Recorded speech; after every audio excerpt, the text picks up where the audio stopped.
Risang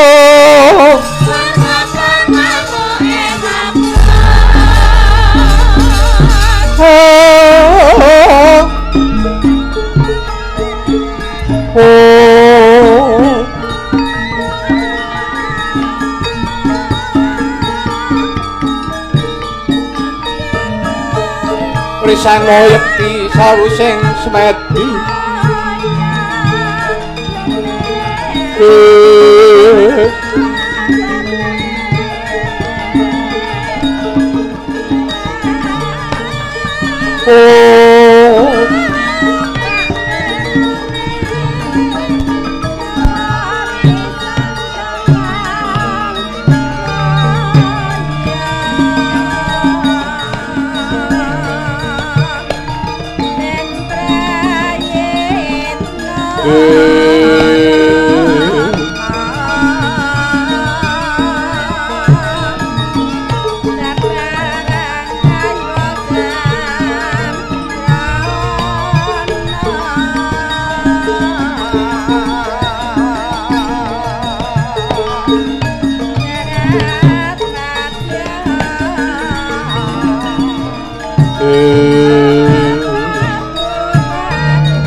wayah ingsun nggih Kaki Prabu Kresna dalasan sira punta Werkudara Arjuna padining kembar. Kawulun mun wonten timbalan iki kadhawuh Kanjeng Hyang, timbalan iki kadhawuh Kanjeng Hyang. Wah, ana dawuh apa abiyasa kakekku. Wonten timbalan iki kadhawuh Kanjeng Hyang. Wonten timbalan iki kadhawuh Sang Ayogi, wonten timbalan iki kadhawuh Sang Tapa. Bombonging tiasing pun kaki tanpa pepindhan sakuse kabeh wayah ingsun para Pandhawa ingkang kinemong dening Kaki Prabu Sri Bathara Kresna ingkang minangka dadya pamonging Pandhawa mengkene nggih andadekna kawruhanira para Pandhawa marmane sira dak timbali marang pertapaning Saptawarga. Yektine dina iki pun Kaki amung nedya paring dawuh kelawan jeneng sira kabeh kalamun ta sejatine pertapan Saptawarga iki wis suwe nggone dumadi ning pertapan Saptawarga iki bebarengan kelawan dumadining negara Ngastina sepisan. Rikala semana negara Ngastina sepisan ingkang den babati kelawan Raden Barata ingkang temahane ya kuwi wujude alas singas. Duk nalika semana rubuh. Sakwise mengkono banjur Sang Hyang Jagat Giripati tumedhak marang madyaning alas singas sing wis dadi babadan mau. Sang Hyang Jagat Girinata yasa keprabon pinaringan tetenger negara Ngastina. Ingkang kepareng jumeneng nata jejuluk Prabu Anom Barata ya jejuluk Prabu Hasti Murti ya Prabu Gajah Uya. Hasti Murti Hasti kuwi Gajah, Murti kuwi ratu. Ya ratu ning gajah. Ya Prabu Gajah Uya mau. Ya Prabu Anom Brahmanika. Lah mula kang saka iku nggih Kaki Kresna lan Puntadewa Sira Werkudara Arjuna lan kembar Kamrohana sejatine Saptawarga Gunung Pitu ingkang pinapar pucuke winarata minangka pacrabaan kuwi kabeh minangka palenggahane leluhurmu tegese pepundhenmu wiwit saka Begawan Bermani nganti tumekane Begawan Parikenan Kamunayasa Sekutrem Sakri Palasara nganti tekan pun kaki. Mula kang saka iku nggih para Pandhawa ayo dina iki padha bebarengan nenuwun marang purbaning Gusti den lestarekake pertapan Saptawarga iki murih bisuwa murakapi lan paringa pituduh kelawan trah Saptawarga. Mula ta Saptawarga iki den arani rah tabu, rah tegese getih, tabu ki tuntas.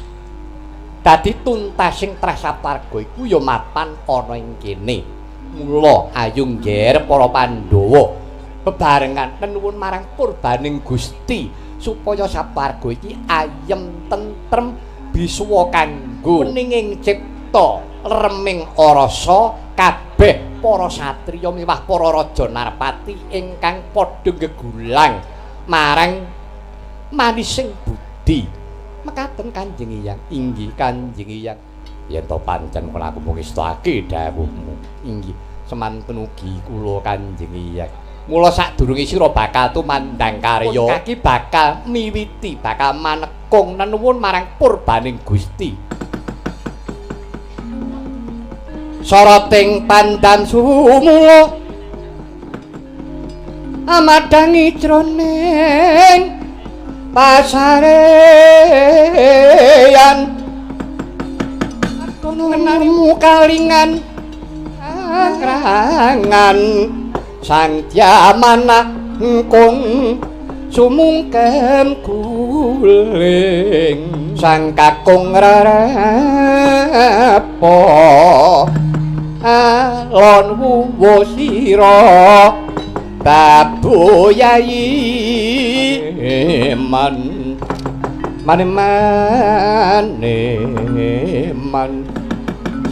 piratentik brantoyayi ulun tadah runte ulun tadah runte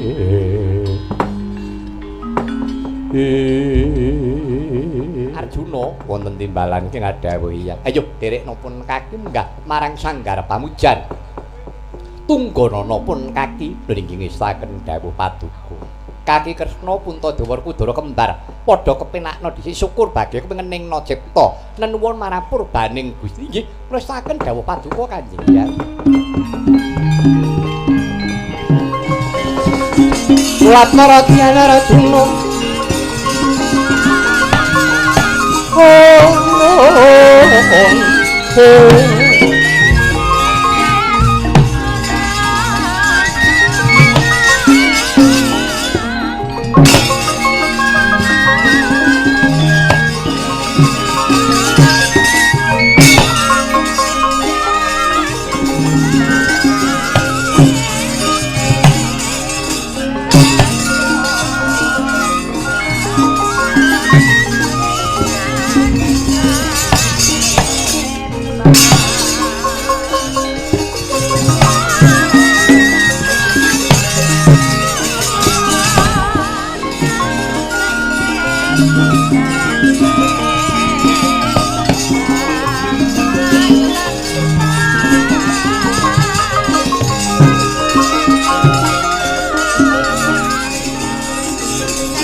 Wow. pandhita ing Saptarga Sang Maharsi Wyasa ya Kresna Dipayana ya Rancokaprawa ya Sutikna Prawa lan kala semana sigurangenging ciptana nuwun marang purbaning kawasa kawis tinggal kalamunta sedhakep salukutunggal sulku nutupi babahan wasa ngeningaken pancandriya ya pengangen-angen ambirat hawa nafsu payu pateng perkara mung sajuga ingkang sinidhi kara pucaking grananut marang giyonganing kayun-kayung-yun angayati ayahaning parutama kaya mati jeneng urip-urip jroning pati liyep layaping aluyut pindha pecating supena sumusup ngrasa jati-jatine Sang Resi Wyasa marang dewane nyuwun pitedak mrih kasidaning lampah bauta dereng ngantos nampi wangsiting Bathara kaya ana mendung wonten ing antariksa lah menika warnanipun pujangganing katon ngimoy mantaka Sang Begawan Duraweca ingkang ngangklang wonten ing Dirgantara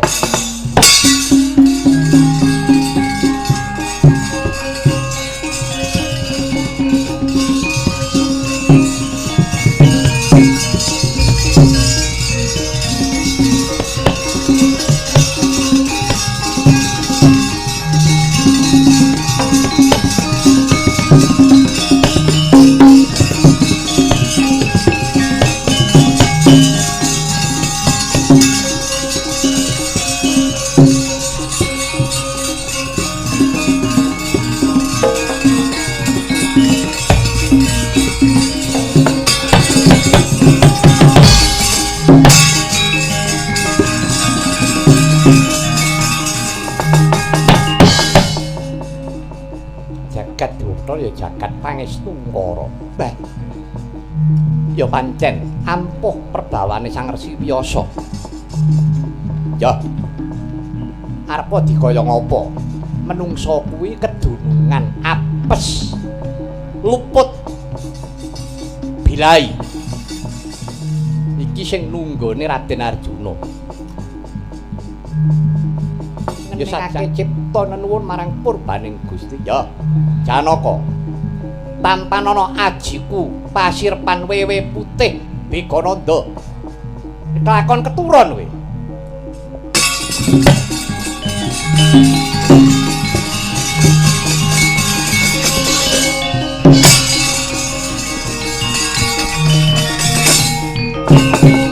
Dadalah. Tumomo pasirpaku. Pandhawa. Aja lok kari kilangan. Aku sing nyidra Bagana Byasa.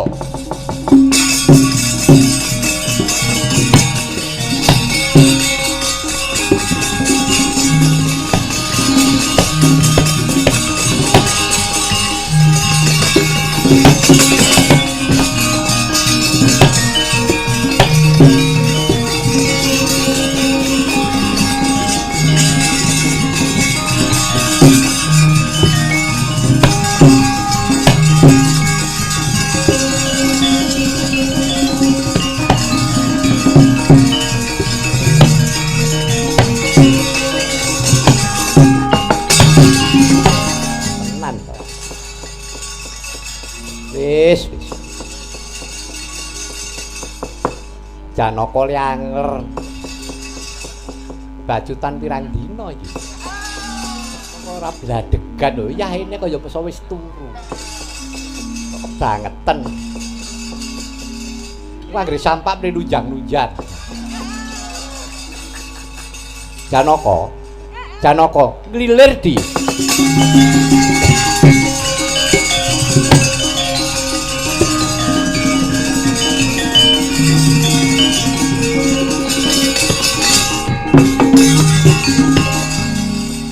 Janaka, kula Kaka Prabu.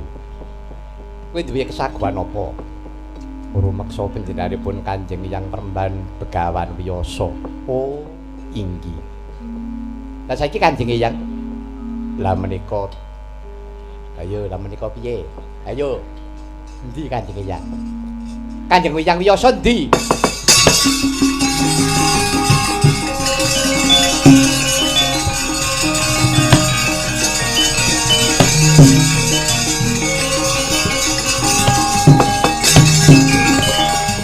Kaka Prabu nyuwun pangapunten.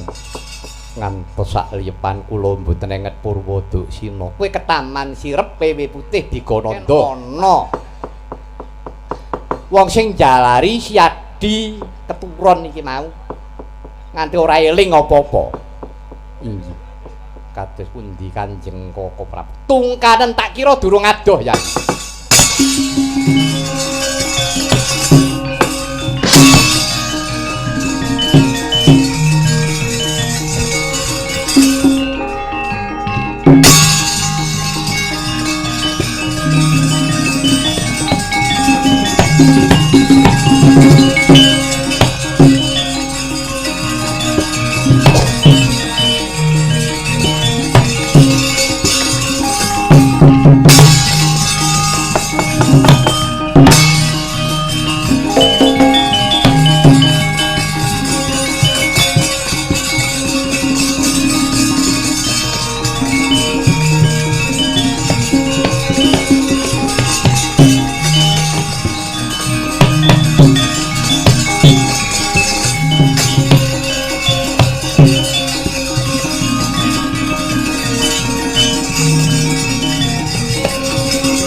Latmara Sangarjuna esnira sawangnya gendreh manis liringe dikamantyan bekti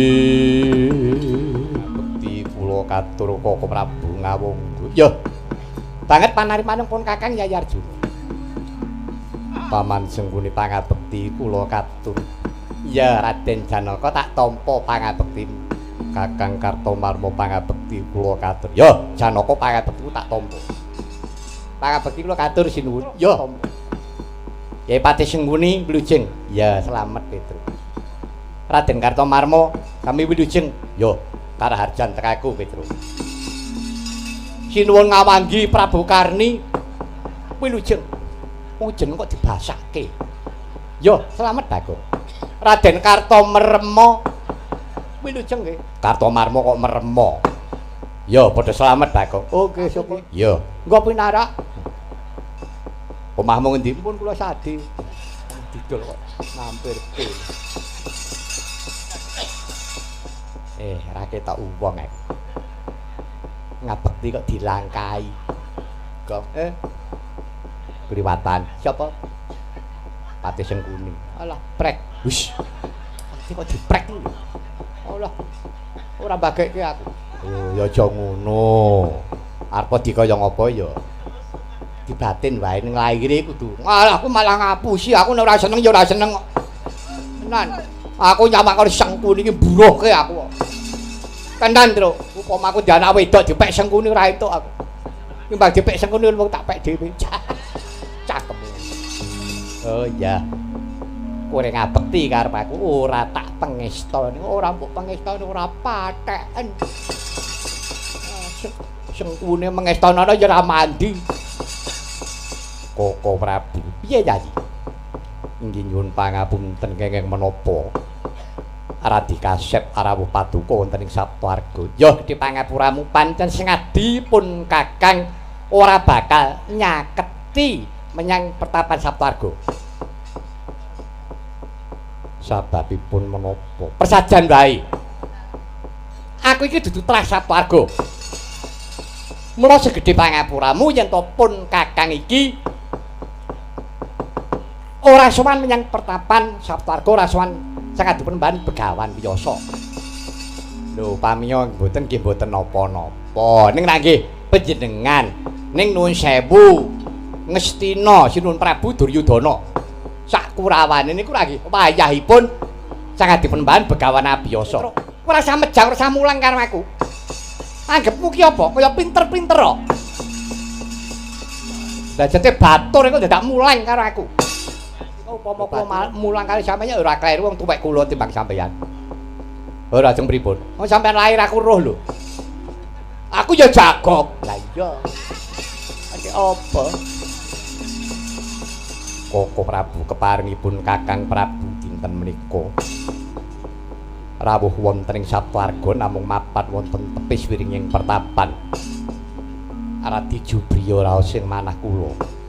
Jubriyane perkara apa Kanjeng Hyang Peremban Begawan Wiyasa ical saking palenggan medhipun paduka. Kakang Prabu Karna priksa lelampahan menika. Janaka, kowe aja ndumuk karo pun Kakang. Saiki yen to Kanjeng Hyang Peremban Begawan Wiyasa kuwi mau ilang saka Panduru. Mbok menawa kuwi kesiku saka keparinging Gusti, ora den keparingake nggone bakal mangun Sapwarga. Kuwi jenenge kuwalat. Ngono. Nyatane urung nganti kelakon. Begawan Wiyasa wis kesiku. Den mboten kisah. Pun mboten sah nyembah. Pun cari jumeneng. Engko ngadeg. Nang apa? Pun ngadeg kok. Iki kok ngadeg kok jangan men to yo. Wong hebat. Iki yo ajan-ajan. Ajan-ajan mesti kula ajani. Iki dijak apik ora keneng. Napa ora wurung ana gawe kisil. Yayi Kumbakarna. Wah, kula. Lah. Burung-burung kok. Ngapa terus melu malang keriwian dadi grujugan. Ngapa Janaka? Kowe ngadeg merbabak abang pasuryanmu. Kakang Prabu sing gedhe pangapuramu yen krama. Rasah dibacani. Rasah wedi walat, mungkin ada walate kula sanggane. Eneng apa? Kowe Jubriya karo aku. Kakang Prabu, para Kurawa ora gelem caket kelawan para pepunden. Pedah apa aku nyembah kelawan Kakang Prabu ngawangga. Bagus.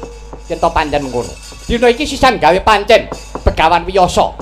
Aku sing dina iki sing nyidra Begawan Wiyasa. Pancen iki gawe aku.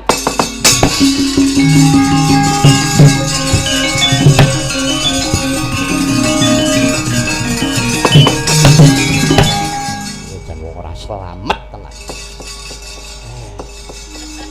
Wong kejem kok ora kaya kuwi jane elok tenan. Kakang Prabu yen to pancen mengkono Kurawa ora kena digawe becik. Pancen dina iki timbangane Begawan Abiyasa kuwi banjinde ban Siladan. Sing ditresnani mung para Pandhawa ora gelem tresnani karo putu liyane. Ora bodho banget to kuwi. Lah sing ora gelem sowan. Kowe pedak bodho ki apa kuwi sowan yang pertapan ngaturake sedaya kalepatan kula. Ngoten. Menawa wong apik ngoten niku. Ora. Aku pes dumeneng ratu, jumeneng dadi pangeran niku obah topat-topat. Apa meneh jenenge Sengkuni, sampeyan dadi patih ya ora wet ora sak jeke urip sampeyan mati nggih, Pak Cilik Sengkuni. Den. Oh, sampeyan nek tuwek titenono, ora san dadang gambleh. Ya. Ayo arep apa?